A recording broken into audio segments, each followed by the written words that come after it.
बजे से लेकर 11 बजे के बीच में उपस्थित हूं आप सबके सामने। आज इनकी कुंडली लेकर के आया हूं। इनका नाम है भीम सिंह। चमक उठी सन 57 में, वह तलवार पुरानी थी। दरअसल 1957 जब मैंने इनका डेट ऑफ बर्थ देखा तो मुझे लगा मैं थोड़ा सा घबरा गया। 1957 मतलब व्यक्ति का जन्म पहले स्वतंत्रता संग्राम में हुआ था। फिर सोचा नहीं, ये तो 1857 में हुई थी, ये तो 1957 में है। आइए इधर लेके आता हूँ। 31 मार्च 1957, 7:45 सुबह में, हिसार हरियाणा। और व्यक्ति की कुंडली बनती है मेष लग्न की और चंद्रमा कृष्ण पक्ष के अमावस्या के हैं। अब एक बात बड़ी अद्भुत है कि कृष्ण पक्ष के अमावस्या में होने के कारण व्यक्ति का जन्म ऊहापोह संकटकालीन स्थिति, जीवन का प्रारंभ जो है वो बड़ा कष्ट से गुजरता है। और एक बात और भी है कि व्यक्ति की कुंडली में आप जरा गौर करें तो आपको आगे वो थोड़ी देर में चर्चा करूंगा, पर वस्तुतः चंद्रमा की कमजोर होने के कारण ही कई बार व्यक्ति का जीवन ऊपर नीचे भयंकर ज्वार भाटा के कारण होता है। ये पहला और मेन प्रमुख कारण यही है। ये सबसे मतलब आपके जीवन में जितनी भी समस्याओं का निर्माण हुआ है या जो भी चीजें जो आपके नेगेटिव रही हैं जातक के जीवन में, उसके पीछे का मूल जो कारण है वो कहीं ना कहीं जातक की कुंडली में चंद्रमा के अमावस्या दोष में उत्पन्न होने के कारण हुआ है। मतलब जब आपका जन्म हो रहा था तो उस समय चंद्रमा के ऊपर, यानी कि जो चंद्रमा, एक बात बड़ी अद्भुत है, बताता हूं। मंगल जो हैं वो पृथ्वी से उत्पन्न माने जाते हैं और सूर्य और चंद्रमा की पुत्री है पृथ्वी। ध्यान से समझिए मेरी तरफ। सूर्य और चंद्रमा की पुत्री हुई पृथ्वी, पृथ्वी के पुत्र हुए मंगल। अब मंगल के जो नाना और नानी हैं ये सूर्य और चंद्रमा है, पर मंगल जो है वो अपने पृथ्वी से लड़ बैठा, अपनी माता से ही ये लड़ बैठा। लेकिन चंद्रमा की शीतलता और सूर्य का गर्वीला गर्म स्वभाव, गर्म, इन दोनों को ही उसने आत्मसात कर लिया। इस वजह से ये वो जो है वो बलिष्ठ हो गया, या फिर ये कह सकते हैं कि ये निडर हो गया, साहसी हो गया, या पलक झपकते ही चीजों को समझने वाला या पलक झपकते ही चीजों को ताड़ने वाला हो गया। राजनीति से माहिर, सूर्य से गर्मी, सूर्य से कम, ज्यादा नहीं, क्योंकि सबसे ज्यादा गर्मी उनके पास है, तो उनका गुण लेकर के बैठा है तो थोड़ा गर्मी है। चंद्रमा की शीतलता है, इस वजह से ये माहिर हो जाता है चीजों को समझने में, प्रखर बुद्धि का, और तुरंत ही झट से अपनी चाल को बदलने वाला भी होता है। एक और अद्भुत बात बताऊं, ये मंगल जो है वो, इसके रोए लाल हैं, रोम रोम लाल है, तपन है इसके अंदर, जो है वो जलन है, ईर्ष्या है, साहसिक है, दबंग है, क्रोधी है, उन्मादी है, पर रिजर्व नेचर का भी है। रिजर्व नेचर का, ये मैं मंगल के बारे में नहीं बता रहा, मैं इनके बारे में बता रहा हूं। ये मंगल के बारे में भी तो है ही, मतलब ये सारी चीजें, व्यक्ति जो है वो अपने कुटुंबजनों का भरण पोषण करने वाला है, चाहे कुछ भी हो जाए, किसी भी स्थिति में कभी भी हाथ खड़े ना करे, और हमेशा ही उतारू रहे चीजों को पकड़ने के लिए, अपने जीवन को गलत। एक बात और भी है जो यहाँ पे जो विशेषतया कहने की बात होगी कि कुंडली में ग्रह स्थिति जो मैं देख रहा हूं उसके आधार पर व्यक्ति जो है वो 30% निराशावादी है और 70% आशावादी है, आशा से युक्त होकर के जीवन जीना। अब आइए आपको मैं इनकी कुंडली पे लेके आता हूं। कुंडली पे लाने से पहले 9 अंक इनके लिए अच्छा होगा, मतलब 9 तारीख, 18 तारीख, 27 तारीख, ये कुछ अंक, यानी 9 अंक आपके लिए अच्छा है। आपके लिए शनिवार और मंगलवार का दिन अच्छा हो सकता है। आपके लिए पूर्व दिशा अच्छी हो सकती है। आपके लिए अच्छे जो लोग होंगे वो धनु राशि आपके लिए अच्छी होगी, और उसके बाद आपके लिए सिंह राशि अच्छी होगी और तुला राशि अच्छी होगी। ये राशियां आपके लिए अच्छी साबित होंगी। उसके बाद आपकी कुंडली में जरा गौर करिए तो मेष लग्न की कुंडली, लग्न के अधिपति धन भाव में, जहां के अधिपति शुक्र 12 में उच्च के। अब ध्यान से समझिए, शुक्र की जो स्थिति है वो व्यक्ति का जन्म हुआ है भरणी नक्षत्र के पहले चरण में, यानी कि नक्षत्र के अधिपति हो गए शुक्र, और वो नक्षत्र के अधिपति उच्च के भी हैं। ध्यान से समझने की बात है, जिस नक्षत्र में जातक का जन्म हुआ है ना, उस नक्षत्र का अधिपति उच्च का है और 12 में भी है। लेकिन जरा ध्यान से कि उस पे गुरु की स्थिति बन रही है, जो कि भाग्य के अधिपति होकर के छठे भाव में बैठ रहे हैं।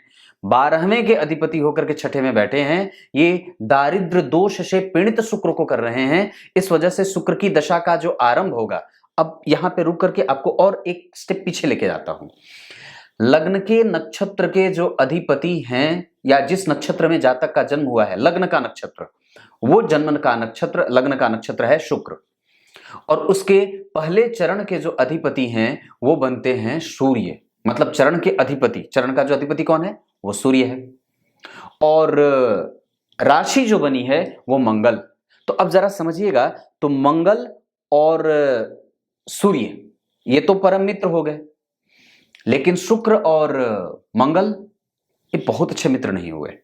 इस वजह से सामान्य संबंध होने के कारण सूर्य की दशा इस कुंडली में अच्छी जाएगी, मंगल की दशा अच्छी जाएगी, और शुक्र की दशा का आधा भाग बुरा और आधा भाग अच्छा जाएगा। शुरुआत जो है वो शुक्र की दशा बड़ी कष्टमयी और सब कुछ का कष्ट भोगवा देने वाली हो सकती है।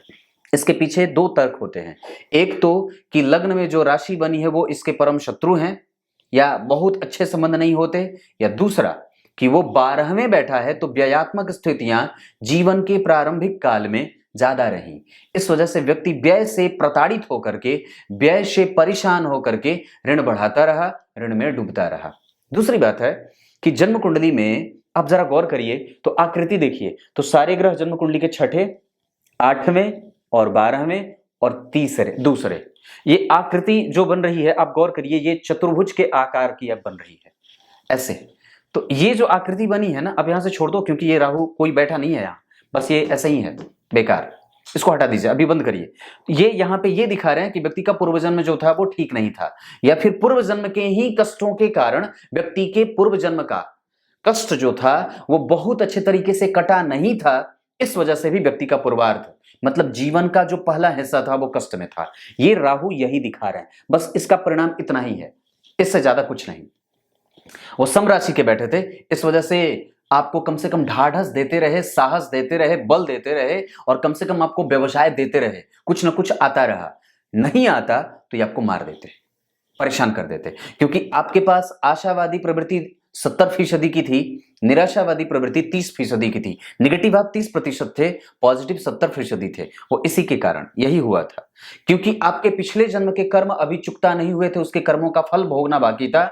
यही राहु ये इशारा कर रहे हैं। उसके बाद शुक्र की दशा जो है वो आरंभिक काल में बड़ी कष्टदायक रही, क्योंकि धन का व्यय होता रहा, और वो ग्रह ऊहापोह की स्थिति में, क्यों?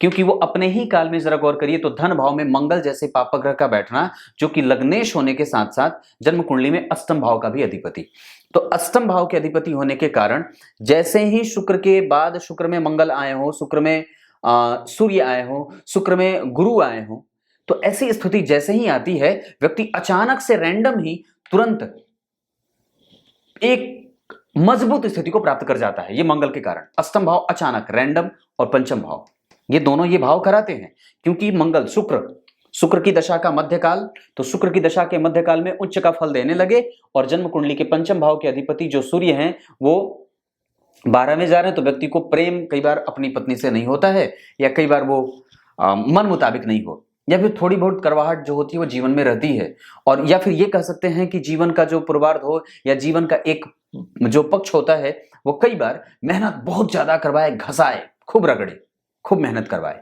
क्यों ऐसा? क्योंकि जन्म कुंडली में आपोक्लिम भाव में और पणफर भाव में जब सारे ग्रह बैठने लगते हैं तो परेशानी बढ़ जाती है। ये देखिए छठा, ये देखिए 8वां, ये देखिए 12वां, और ये देखिए दूसरा, त्रिकोण के बाहर, ये केंद्र के बाहर, और ये एकादशवें के बाहर, तो ये स्थिति, और केंद्र के बाहर, ये जो ग्रह का जो प्रभाव, जो आकृति जो बन रही है, यही जीवन को परेशान करने वाली बनती है।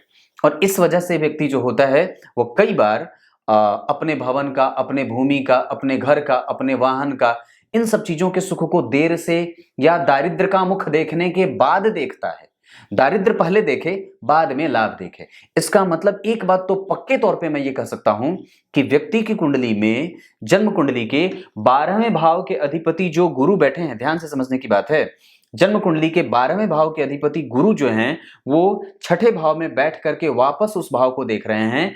जन्म कुंडली के छठे भाव के जो अधिपति हैं वो 12वें भाव में बैठ करके छठे भाव को वापस देख रहे हैं, 12वें भाव में उच्च के शुक्र। और एक बात बताता हूं, आमतौर पे सूर्य और चंद्रमा का एक जगह बैठना ठीक नहीं होता है, पर मैंने उस पर एक कार्यक्रम करके बात बताई थी कि सूर्य और चंद्रमा जब यहां बैठ जाते हैं दशम स्थान में, तो ये बड़े अच्छे परिणाम देने वाले हो जाते हैं राजनीतिक दृष्टिकोण से, राजनीति का लाभ दे देते हैं।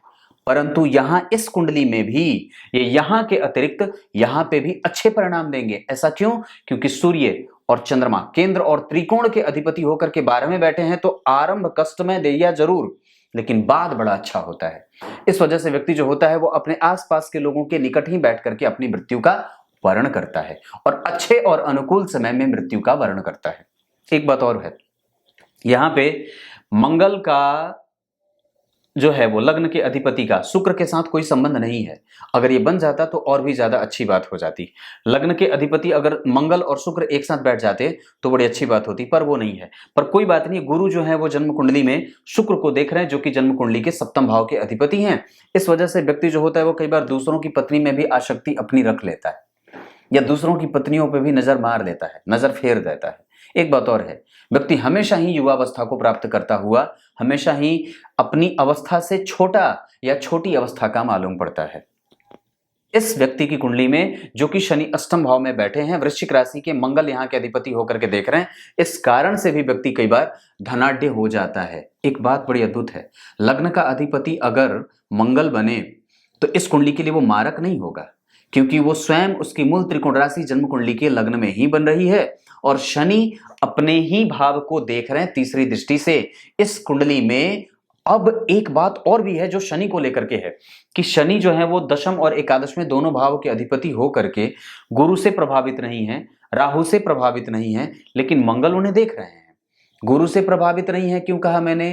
क्योंकि भाग्येश की अगर दृष्टि पड़ जाती या इस कुंडली के सूर्य जो कि दूसरे मतलब नैसर्गिक रूप से पापग्रह होते हैं, या फिर जन्म कुंडली में अगर शनि यहां पे परम पापी के रूप में तब अपना फल देने लगेंगे जब वो मंगल, सूर्य या पापी भाव के अधिपति या फिर स्वयं शनि ही होते हैं। यानी कि शनि, मंगल, राहु, केतु, इन चारों में से शनि को हटा देते हैं तो राहु और केतु या मंगल से अगर शनि जब भी दृष्ट हो जाएंगे या उनके साथ बैठ जाएंगे तो ये पापी फल देंगे और बहुत ज्यादा कष्ट देंगे।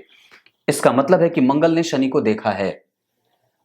व्यक्ति को कई बार हृदय क्षेत्र से संबंधित समस्या होती है और कई बार व्यक्ति को लंबी बीमारी हो जाती है या जिसके साथ व्यक्ति को जीना पड़ता है। ये एक बड़ी अद्भुत बात जो कमजोर है, ये बात है। दूसरी कि जो कष्ट व्यक्ति ने देखे हैं वो इन्हीं मंगल और शनि के कारण भी देखे हैं, और व्यक्ति के अंदर कर्म करने की जो एक प्राबल्य की स्थिति रही या काम में मूर्धन्य होने की जो स्थिति बनी वो शनि के कारण ही बनी, क्योंकि एकादशवें भाव के अधिपति होकर के, लाभ के अधिपति होकर के अष्टम में बैठ गए और पुनः अपनी तीसरी दृष्टि से दशम स्थान को देख रहे हैं जहां पे उनकी खुद की राशि बनी है। तो व्यक्ति को कर्म देते रहे, कर्म का सुख मिलता रहा। लेकिन एकादशवें के अधिपति का अष्टम में बैठना, 12वें के अधिपति का छठे में बैठना, मंगल का जन्म कुंडली के पंचम भाव को देखना और पंचम भाव के अधिपति सूर्य का 12वें जाना, सूर्य और चंद्रमा का अमावस्या दोष लगाना, ये जो सारी स्थितियां बन रही हैं वो व्यक्ति के जीवन को कमजोर करने वाली बन रही हैं या व्यक्ति के जीवन को कष्ट में डालने वाली बन रही है। पर अब जब हम विचार करते हैं तो जातक के ऊपर से अभी लग्नेश की दशा बाकी है, तो रोग अभी छूटा नहीं है, अभी रोग रहेगा, क्योंकि मंगल की दशा इस कुंडली में हमेशा अच्छी जाएगी। अभी मंगल की दशा बाकी है जो 2021 के 9वें महीने से चालू हो चुकी है, चल चुके हैं आप मंगल की दशा में, आप आ गए हैं। और ये मंगल जो है आपकी कुंडली में 10 सालों के लिए रहते हैं, 7 सालों के लिए रहते हैं, 7 साल की महादशा होती है 2028 तक। चंद्रमा की दशा 10 साल और मंगल की दशा 7 साल। तो अब जरा समझने की बात है कि मंगल की दशा कैसी जाएगी, तो मंगल की दशा हमेशा ही अच्छी जाने वाली हो जाएगी। अब इसके पीछे का एक तर्क और ढूंढते हैं कि लग्न के अधिपति होकर के धन भाव में बैठे महाधनी योग लगाया और गुरु जैसे ग्रह के साथ देखे जा रहे हैं जो गुरु भाग्य के अधिपति होकर के पूर्वार्ध में परेशान कर चुके हैं। अब वो दोबारा परेशान नहीं करेंगे, क्योंकि गुरु का प्रभाव अगर जन्म कुंडली में लग्नेश के ऊपर है, लग्नेश को देख रहे हैं, यहाँ के अधिपति उच्च के हैं, तो धन के अधिपति व्यक्ति हमेशा ही अपने पुत्र पुत्री नाती पोतों पे खर्च करने वाला होता है और उनके लिए चाहे उसको भीख ही क्यों ना मांगनी पड़े मांग लेगा। उसके लिए उसे कुछ भी क्यों ना करना पड़े। पर एक बात बड़ी अद्भुत है कि जन्म कुंडली में जब आप ध्यान से समझते हैं तो इनकी कुंडली में द्वितीय भाव में ही लग्नेश बैठा है। व्यक्ति परिवार के प्रति समर्पित होकर के कुछ भी और कैसे भी करने की स्थिति में है। संपूर्ण मानसिक सुख की जो स्थिति होती है वो यहाँ के अधिपति चंद्रमा जो है वो जन्म कुंडली में सूर्य के साथ बैठे हैं। यहाँ पे सूर्य और चंद्रमा का एक साथ किसी भी भाव में बैठना अच्छा होगा, लेकिन चूंकि चतुर्थ भाव के अधिपति, अब ध्यान से समझने की बात है, चूंकि चतुर्थ और पंचम के अधिपति या खाली चतुर्थ भाव के अधिपति चंद्रमा दुह स्थान में बैठे हैं, सप्तम स्थान के अधिपति दुह स्थान में बैठे हैं, जन्म कुंडली के भाग्य भाव के अधिपति दुह स्थान में बैठे हैं, ये जीवन को कमजोर करने वाला, या फिर घर बनाए तो बिक जाए, घर बनाए तो रहे नहीं, कई बार जो होता है वो सारी चीजें जो है वो छोटी छोटी सी नजर आती हैं।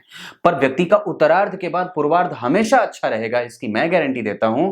उसके पीछे का तर्क मैंने दिया था कि 12वें के अधिपति 12वें को देख रहे हैं, छठे के अधिपति छठे को देख रहे हैं। ये व्यक्ति को अगर आप ओवरऑल कहेंगे तो मैंने इस पे एक कार्यक्रम अलग से बना करके रखा हुआ है कि व्यक्ति का पूर्वार्ध कैसा रहे या उत्तरार्ध कैसा रहे, आखिर वाला पक्ष कैसा रहे तो वो ठीक रहे, इसमें कोई संदेह की बात नहीं है। क्यों ऐसा? क्योंकि भाग्य के अधिपति जन्म कुंडली में प्रतियोगिता भाव में जा रहे हैं। मैंने एक कार्यक्रम और करके बात बनाई है, महत्वपूर्ण ज्योतिषीय कार्यक्रम वाला प्लेलिस्ट आप लोग जरूर देखा करिए, क्योंकि उसमें मैंने ये बात बताई थी कि अगर जन्म कुंडली के छठे भाव के अधिपति मंगल और शनि जैसे ग्रहों के साथ हो करके या फिर छठे भाव के अधिपति भाग्य भाव में जाकर के बैठ जाते हो तो व्यक्ति को कैसे भी करके उसके पूर्वजों का धन उसको प्राप्त करा ही देते हैं। और वो बात बंदी भी रही है। व्यक्ति का घर क्यों बिका या व्यक्ति को घर के लिए भागना क्यों पड़ा? क्योंकि चतुर्थ भाव के अधिपति दो स्थान में 12 में बैठे थे। एक बात और भी है, जो मैंने बात कही थी आरंभ में कि राहु जो है वो यहाँ पे इनको हटा दीजिए, पर अब इनको फिर से उपस्थित करता हूं। आपकी कुंडली में लग्न में केतु व्यक्ति को शुरू से ही विचारों का मारा हुआ या वैचारिक मतभेद अपने आप से जाहिर करता रहता है। उसकी लड़ाई खुद से ही होती है, वो दूसरों से नहीं लड़ता, उसकी लड़ाई खुद से ही होती है और खुद के ही विचारों में वो जो है वो एक भेद बना होता है। आपकी कुंडली में अगर आप लग्नेश को देखते हैं तो मंगल यहां वृषभ राशि में बैठे थे। ये अग्नि तत्व का लग्न है। पूर्व दिशा मैंने कहा बहुत अच्छी साबित होगी, 9 अंक बड़ा अच्छा साबित होगा। लेकिन जब आप इसी कुंडली में मंगल को देख रहे हैं तो यहां भी वो मंगल वक्र बलवान हो रहे हैं वर्गोत्तम होने के कारण, और उस पे चंद्रमा की दृष्टि है। ये चंद्रमा यहाँ पे सूर्य के साथ बैठे थे और किसी से भी दृष्ट नहीं थे, गुरु की दृष्टि थी, जो भाग्य भाव के अधिपति ने सुख भाव के अधिपति को देखा था। भाग्य के अधिपति गुरु और सुख के अधिपति चंद्रमा, भाग्य के अधिपति गुरु और पंचम के अधिपति सूर्य, इन दोनों का योग, मतलब भाग्य के अधिपति ने दोनों को देखा है, चतुर्थ के अधिपति चंद्रमा को और पंचम के अधिपति सूर्य को, शुक्र को देखा है जो कि सप्तम के अधिपति हैं। इस कारण से ये बात पुष्टि हो जाती है कि अगर जन्म कुंडली में देवगुरु बृहस्पति अगर अच्छे भाव के अधिपति हों और अगर बुरे भाव में बैठ करके भी कम से कम अच्छे अच्छे भावों के अधिपति को देख रहे हो, जैसे चतुर्थ पंचम और सप्तम, तो व्यक्ति का पूर्वार्ध भले कमजोर रहे पर उसको अपना बल बना करके रखना चाहिए और घबराना बिल्कुल भी नहीं चाहिए। मंगल बली थे तो ढाढ़स देते रहे, बल देते रहे, व्यक्ति लड़ता रहा, साहस उसके पास था क्योंकि सूर्य जो उसे देख रहे थे। और एक बात और भी है, क्या विचार करिए, चंद्रमा को किसने देखा है? चंद्रमा को गुरु ने देखा है और किसी पापग्रह का कोई प्रभाव नहीं। वो बैठे हैं पंचम भाव के अधिपति के साथ, वो बैठे हैं सप्तम भाव के अधिपति के साथ। तो चंद्रमा किसके साथ बैठे? सुख भाव के अधिपति के साथ। सुख कौन? चतुर्थ का सुख, सुख का परम सुख। सुख ये भाव है सुख, सुख के बाद चौथा सुख, तो दाम्पत्य का सुख मिलता रहा और व्यापार का सुख मिलता रहा और अनायास जो धन प्राप्त होता है वो मंगल शनि या मंगल शुक्र या मंगल सूर्य, ये दोनों जो दशाएं होती हैं वो व्यक्ति को देने वाली होती है। कुंडली अगर आप यहां गौर करते हैं तो मंगल का नीच भंग भी चंद्रमा का नीच भंग मंगल स्वयं कर रहे हैं और ये दोनों एक दूसरे के प्रभाव में है, क्योंकि मंगल की उच्च राशि, मंगल जो बैठे हैं वो जन्म कुंडली में चंद्रमा की उच्च राशि में बैठे हैं और दोनों मंगल जो है वो जन्म कुंडली में चतुर्थ स्थान के अधिपति। तो घूम फिर करके ये लग्नेश कैसे किस तरीके से जातक को परेशानी में डालने के बाद भी व्यक्ति का अंत कितना सुलभ होता है और बड़ा ही मजबूत और अच्छा होता है कि चतुर्थ के अधिपति जो स्वयं इस कुंडली के लिए, गौर करिए यहाँ पे 1 नंबर लिखा है, मंगल की राशि बनी, यहां पे 1 नंबर लिखा है, त्रिकोण में मंगल, मंगल हर जगह अच्छे हैं। इसका मतलब है कि मैंने वो बात जो कही थी कि मंगल की दशा अच्छी जाएगी, इसकी प्रामाणिकता सिद्ध हो जाती है। दशमांश कुंडली में ही अगर आप गौर करते हैं तो वो मंगल राहु के साथ बैठ करके जो जन्म कुंडली में भाग्य के अधिपति जहां उच्च के सूर्य को खुद के घर में बिठाए हैं, तो यानी कि मंगल की दशा अच्छी जाएगी पक्के तौर पे, क्योंकि मंगल यहां भी अच्छे भाव के अधिपति होते हैं, यहां भी अच्छे भाव के अधिपति होते हैं, लग्नेश होते हैं, यहां भी अच्छे भाव के अधिपति, यानी कि ये कुंडली नवम दशम, नवांश कुंडली और दशमांश कुंडली में लग्नेश की स्थिति अच्छी होने के कारण ये प्रामाणिकता के साथ ये बात सिद्ध हो जाती है कि मंगल की दशा जातक के जीवन में कैसा रहने वाला है। दूसरी बात है, आपकी कुंडली में अगर और भी ध्यान से समझते हैं तो व्यक्ति का कर्म लग्न में ही बुध बैठा तो व्यवसायिक नेचर दे दिया और व्यक्ति को प्रबल व्यवसाय करने वाला बना भी दिया। अब जरा और भी बात बताएं तो शनि जो है वो स्वग्रही होकर के व्यापार को बढ़ावा देना या व्यापार के प्रति एक सफल दृष्टिकोण रखने वाला या सकारात्मक नेचर रखने वाला बना देते हैं, पक्की बात है। और रोज दिन कुछ ना कुछ आता भी रहा। और एक बात और भी है कि जन्म कुंडली में अगर शनि का प्रभाव बढ़िया भाव में बना रहा तो व्यक्ति आयु से संपन्न है, आयु है क्योंकि शनि अष्टम भाव में बैठे हैं, यहां का अधिपति उसे देख रहा है लग्नेश होकर के, गंभीर विचारों का है, रिजर्व रखता है, किसी से मतलब नहीं, और जो कह दे वो करेगा जरूर, बब्बर होता है, बाबर, बब्बर बाबर, ये बात बनती है। अब एक बात और भी है कि जरा ध्यान से समझने की बात है, जन्म कुंडली के पंचम भाव के अधिपति 12 में, तो शिक्षा आधी अधूरी रहे या पढ़ाई का मन थोड़ा कमजोर रहे या पिता का स्नेह कम मिले, ऐसी स्थिति बनती रहे।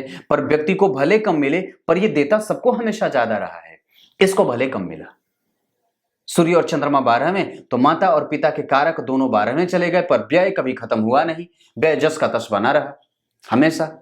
और जन्म कुंडली में संपूर्ण मानसिक सुख जो है वो मोक्ष के भाव में बैठे हैं, केतु लग्न में बैठे, इस वजह से व्यक्ति मन में विकार बना रहा और हमेशा खुद से ही लड़ता रहा, उसकी लड़ाई खुद से ही रहती रही, ये बात बनती है। लग्नेश का धन भाव में जाना महाधनी योग बना देता है। और एक बात और भी है जो कि इस कुंडली में, तो आप जरा देखिए तो पंचम भाव से चतुर्थस्थ शनि बैठे हैं और पंचम भाव से तृतीयस्थ राहु बैठे हैं। तो पंचम भाव से चतुर्थस्थ अगर शनि बैठेंगे, जो कौन है धन दशम के अधिपति, ये भी सुख होता है। इस कुंडली में शनि पापक हो रहे हैं और पक्के तौर पे पापक हैं क्योंकि वो मंगल से दृष्ट हैं। मैंने क्या बात कही कि यहां पे शनि अगर किसी भी शुभ ग्रह से प्रभावित होंगे तो पापक नहीं होंगे, अगर वो किसी पापक ग्रह से प्रभावित हो जाएंगे तो वो पापक हो जाएंगे। तो यानी कि मंगल के ऊपर शनि की दृष्टि है, ये पापक परिणाम देंगे। यानी कि मंगल में जब शनि आए तो फिर भी व्यक्ति को सावधान होना पड़ेगा और शांत होना पड़ेगा, धैर्य रखना होगा उस समय, अपने स्वभाव को लेकर के और अपने स्वास्थ्य को लेकर के ध्यान देने की आवश्यकता है, ये बात बनती है। उसके बाद आप जरा गौर करिए तो मंगल की शनि की तीसरी दृष्टि, यहां शनि की 7वीं दृष्टि मंगल पे, तो व्यक्ति को गंभीर निर्णय लेने वाला। और एक बात और भी है कि इनकी कुंडली में आप जरा गौर से समझें तो चंद्रमा और सूर्य एक साथ बैठे हैं और लग्न के पीछे भी सूर्य चंद्रमा और आगे भी मंगल, ये इस कारण से भी, और लग्न में केतु का प्रभाव जातकों को कई बार तोड़ देता है। एक बार तो लगे जैसे कि कुछ भी होने वाला नहीं है, मर ही जाओ, खत्म हो जाओ, कहानी खत्म करो। जीवन में कई बार ऐसी स्थितियां भी आती हैं जहां व्यक्ति के जीवन में भयंकर जो है वो लाभ के बाद अलाभ की स्थिति प्राप्त होती है या अलाभ के बाद लाभ की स्थिति। ये जो डिसबैलेंस हुआ है, क्रिएट जो हुआ है जीवन में, उहापो या उधेड़-बुन, ज्वार भाटा, ये सब इसके कारण हुआ है क्योंकि आप उस समय अपने पिछले जन्म के फल को भोग रहे थे। और दूसरी, इस कुंडली में उस समय का जो टाइम जो था, वो पीरियड था, वो जन्म कुंडली में मंगल और शुक्र के कारण हो रहा था क्योंकि शुक्र जो थे वो अपने इस कुंडली के लिए मारक होते हैं, जन्म कुंडली के सप्तम और जन्म कुंडली के दूसरे भाव के अधिपति होकर के मारक बन रहे थे। तो कारण उस समय यश को भी प्रभावित कर रहे थे क्योंकि यश भाव के अधिपति के साथ बैठे थे और जन्म कुंडली में चंद्रमा के साथ बैठे थे, तो मानसिक सुख भी उस समय जाता रहा था। तो इस कुंडली में वो मारक की स्थिति में थे, इस कारण से परेशान रहे। इस कुंडली में तृतीय भाव के अधिपति और बुध जो बनते हैं वो ठीक नहीं बनते, यानी कि बुध की दशा भी व्यक्ति की कमजोर जाएगी। तो मंगल में बुध जब आए तो थोड़ी बहुत परेशानी रह सकती है। हालांकि उसका नीचभंग हुआ है क्योंकि गुरु उसे देख रहे हैं, परंतु फिर भी मंगल शनि, मंगल बुध, मंगल शुक्र, ये 3 दशाएं आपको अभी भी कमजोर कर सकती हैं। तो मैं इतनी सी विनती करूंगा। बाकी आपके लिए कुछ उपाय अगर बता दूं, इस कुंडली के लिए बजरंग बली की पूजा करनी चाहिए, भैरव की पूजा करनी चाहिए, काल भैरव और नवग्रह स्तोत्र, मंगल यानी कि बजरंग बली और हनुमान चालीसा का पाठ प्रत्येक दिन। आपको कुछ उपाय मैं दूंगा इस कुंडली के आधार पर, जो कि मेष लग्न की बनती है, तो व्यक्ति को हमेशा ही सूर्य की आराधना और माता दुर्गा की उपासना जरूर ही कर लेनी चाहिए। इसके आधार पर व्यक्ति को बजरंगबली की पूजा सबसे ज्यादा करनी चाहिए। काल भैरव का दर्शन जो वाराणसी में है उनका कर लेना चाहिए। ये बात बनती है। तब तक के लिए इजाजत दीजिए। कल एक बार फिर से उपस्थित होंगे। आपको मैं कुछ उपाय भेजूंगा, वो आपको करते रहना होगा, ताकि जो है वो और भी अच्छाई से ये जीवन और बीत जाए, और ये जो दशाएं जो कमजोर होने वाली हैं वो कमजोरी से ना बीतें। तब तक के लिए बहुत बहुत नमस्कार।